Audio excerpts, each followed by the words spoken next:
Cake কাটা, শাড়ি, চুড়ি পরা, ভালো মতো সেলিব্রেট ছাড়াই আমার অ্যানিভার্সারি এবছর এটা পার করলাম। কজ আমি একজন বাচ্চার মা। তো আজকে ভিডিওটা দেখেই বুঝতে পারতেছো, ভিডিওতে আমার অ্যানিভার্সারি দিনে ভিডিও 16 আগস্ট ছিল আমাদের অ্যানিভার্সারি। তো যাই হোক, কিছু না করলেও তো হয় না, যেহেতু আমি একজন বাচ্চার মা, তারপরও সংসারটা আমাকে একাই সামলাতে হয়। তারপর রান্না বান্না টুকটাক কিছু করলাম এবং জামাইকে বললাম যে যেহেতু আমাদের আজকে অ্যানিভার্সারি, আমাকে একটু ঘুরতে নিয়ে যাইতে হবে, না হলে কিন্তু ঝগড়া করবো আর কথা শোনাবো। তো এই ভয়ে আমার জামাই আমার নিয়ে রাতেই করে বলে চলো বাইরে নিয়ে যাই। তো বাইরে যেয়ে আমি কট খেয়ে গেলাম, কারণ বাইরে যাওয়ার পরে একটুখানি যাওয়ার মনে হয় 20 মিনিটের মধ্যে দেখা গেছে যে বৃষ্টি শুরু হয়ে গেছে। আর বৃষ্টির জন্য তো বাইকে চড়ে কোথাও ঘোরাও যাচ্ছিল না। তো একটা পাম্পের ওখানে দাঁড়াইছিলাম। আর আমি কি ঝাড়বো, আমার জামাই আমার উল্টা ঝাড়া শুরু করছে, যে বাচ্চা নিয়ে বাইরে বের হওয়ার শখ জানে এই বর্ষার দিনে।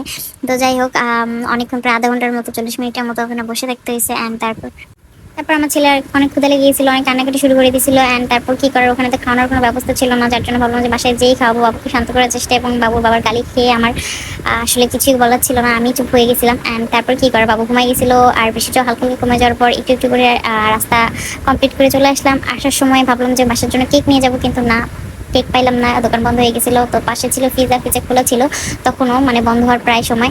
তো ভাবলাম যে ওখান থেকে কেক নিয়েছি, বাট কেকটা ভালো ছিল না, ওখানে দুইটা কেক মাত্র ছিল আর ভালো লাগে না, যার জন্য নেই না। তারপর কিছু খাবার দাবার আর বাবুর জন্য এই খেলনাটা নিয়ে গেছিলাম। আর বাবু হাসি দেখো, হাসি দেখে তোমাদের সবার অন্ত জুড়ে যাবে, আমাদের তো অন্ত জুড়াই গেছে। খুশি তুমি? খুশি? খুশি? আন্নাপি খুশি? খুশি? খুশি?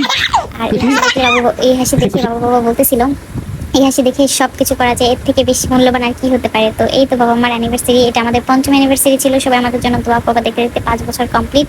অ্যান্ড আরো তো অনেক বছর হয়ে গেছে তার আগে থেকে। তো যাই হোক, ভালো থেকে সবাই আমাদের জন্য দোয়া করো। আল্লাহ হাফেজ।